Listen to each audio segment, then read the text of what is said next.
There are groups of people in the United States who looked at modern technology and said, no thanks. Not because they're afraid of it, not because they don't understand it, they just don't think constant connection makes life better. They're called the Amish, and they have figured out workarounds so clever and so funny that you almost want to join them. Here's the thing, they're not against technology.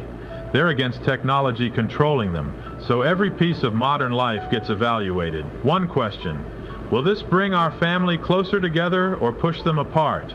A car means you can leave your community anytime. Bad. A horse and buggy means you stay close to home. Good. A phone in your house means the outside world can interrupt dinner whenever it wants. Bad. A phone in a tiny wooden shed 200 feet from the house means you can make a call when you need to, but it's not running your evening. Good. So they built phone shanties, little wooden huts out by the road. Some look like outhouses. Some look like tiny barns. Inside is a single landline phone on the wall, and a stool, and maybe a notepad and a lantern. That's it. Multiple families share one. Imagine walking through a snowstorm in the dark to sit in a freezing wooden box just to call your sister 3 farms away. That's commitment to boundaries. Then there's the whole electricity situation. They don't connect to the public grid because wires literally tie you to the outside world. But solar panels on the barn roof? That's fine. The sun hits the panels. The panels charge a battery. The battery runs their tools. No connection to anyone else. They skipped the entire fossil fuel era and went straight to renewable energy. A bearded man in suspenders using a solar-powered drill to build a wooden scooter is the most sustainable thing you'll ever see. Yes, scooters. Not bikes in the strictest communities. Bikes have chains and pedals and are apparently too modern, so grown men push themselves down the road on wooden kick scooters with metal wheels. A farmer in full Amish dress, straw hat, long beard, 1 foot on a wooden board, pushing past cornfields. It looks ridiculous and efficient at the same time. They don't drive cars, but they will absolutely pay an English person to drive them places. They call them drivers. It's Uber, but with a 1998 minivan and a guy named Dave who knows every Amish family in a 30-mile radius. A group of Amish women will pile into the back of Dave's minivan with baskets of produce heading to the farmer's market. Dave waits in the parking lot reading a newspaper. They pay him cash. Everyone's happy.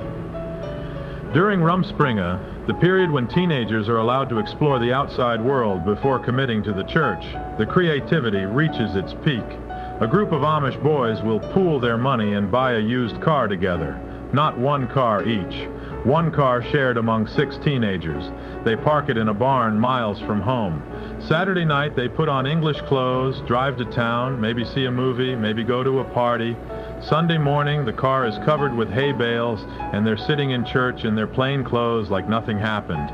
Everyone knows about the car. The hay bales are fooling nobody. But the deal is don't ask, don't tell.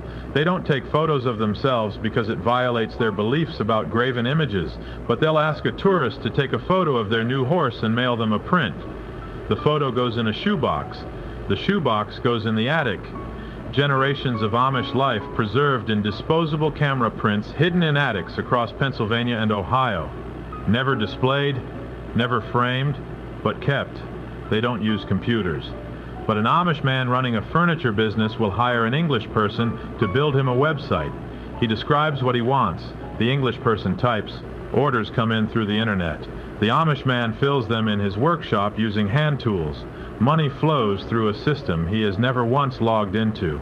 He just knows the orders appear and the checks arrive. They don't have health insurance. Medical bills are paid by the community. A family facing a huge hospital bill hosts a benefit auction. Hundreds of people show up. Quilts sell for thousands. Pies go for hundreds. The entire bill gets paid in one afternoon. No GoFundMe, no insurance paperwork, just pie and solidarity. The weirdest one might be this. They don't use zippers. Too modern. Everything is buttons and hooks and straight pins. A woman's dress is held together with actual straight pins. She pins her clothes together every single morning. A man's trousers close with 5 buttons. Imagine getting dressed in the dark at 4 a.m. using only buttons and pins while your children wait for breakfast.